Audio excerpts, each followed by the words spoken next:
یہ صرف ایک واقعہ نہیں ہے بلکہ انسانی جذبات کا سچا آئینہ ہے۔ پہلا قتل، پہلی بار انسان نے اپنے ہاتھوں سے انسانی خون بہایا۔ سوچو ذرا، جہاں سب کچھ نیا تھا، دنیا بھی، انسان بھی، اور اسی نئے دور میں نفرت، حسد اور لالچ۔ حضرت عبداللہ ابن عباس اور کچھ صحابہ سے روایت ہے کہ جب حضرت حوا کے یہاں بچوں کی پیدائش شروع ہوئی تو ہر بار ایک لڑکا اور ایک لڑکی پیدا ہوتے تھے، یعنی ایک جوڑا، اور اللہ تعالیٰ کا حکم تھا ہر لڑکا اپنی ٹوئن سسٹر سے شادی نہیں کرے گا، اگلے جوڑے میں جو لڑکی پیدا ہوگی اس سے ہی نکاح ہوگا۔ سب کچھ ایک ڈیوائن سسٹم کے تحت ہو رہا تھا۔ پھر ایک بار قابل اور اس کی بہن پیدا ہوئی، اور دوسری بار حابل اور اس کی بہن۔ قابل کی بہن زیادہ خوبصورت تھی، اور وہی بات قابل کے دل میں بیٹھ گئی۔ وہ نہیں چاہتا تھا کہ اس کی بہن کسی اور کے ساتھ نکاح کرے، خاص کر حابل سے۔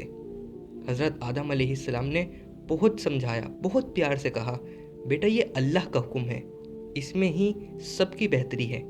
لیکن قابل کا دل، وہ تو ضد، حسد اور نفرت سے بھر چکا تھا۔ آخر حضرت آدم علیہ السلام نے کہا، چلو اللہ کے راستے میں قربانی کرو، جس کی قربانی قبول ہوگی وہی حق پہ ہوگا۔ یعنی ایک سمپل سا ٹیسٹ، بنا جھگڑے کے اور بنا برائی کے۔ اب حابل ایک نیک انسان تھا، دل صاف تھا، اس نے اللہ کے لیے اپنی سب سے اچھی بکری قربانی کے لیے دی، اور قابل، اس نے اپنے اناج کا وہ حصہ دیا جو خود بھی شاید نہ کھاتا۔ قربانیاں رکھ دی گئیں، پھر آسمان سے ایک آگ آئی، حابل کی قربانی کو کھا گئی۔ اللہ نے اس کی قربانی قبول کر لی، اور قابل غصے سے کانپ اٹھا۔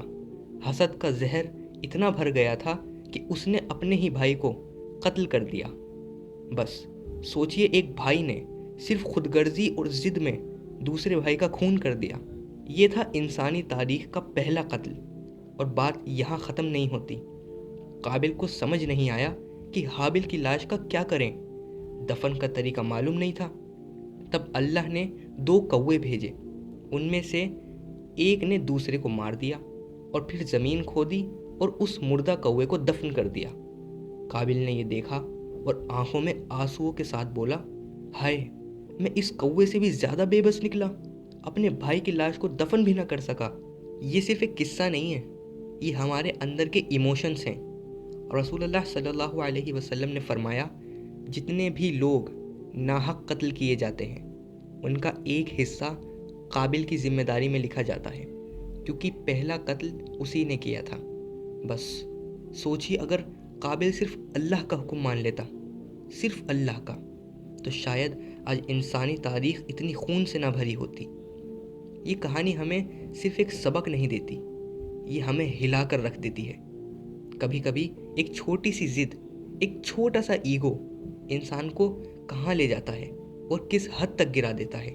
اگر آپ بھی چاہتے ہیں کہ دنیا میں تھوڑا صاف دل اور سمجھ ہو، تو ہمیں یہ واقعات صرف سننے نہیں چاہیے، بلکہ ان پر غور و فکر کرنی چاہیے اور ان پر عمل کرنا چاہیے۔ اپنا خیال رکھیں اور اپنے جذبات کو اللہ کے حوالے کر دیں۔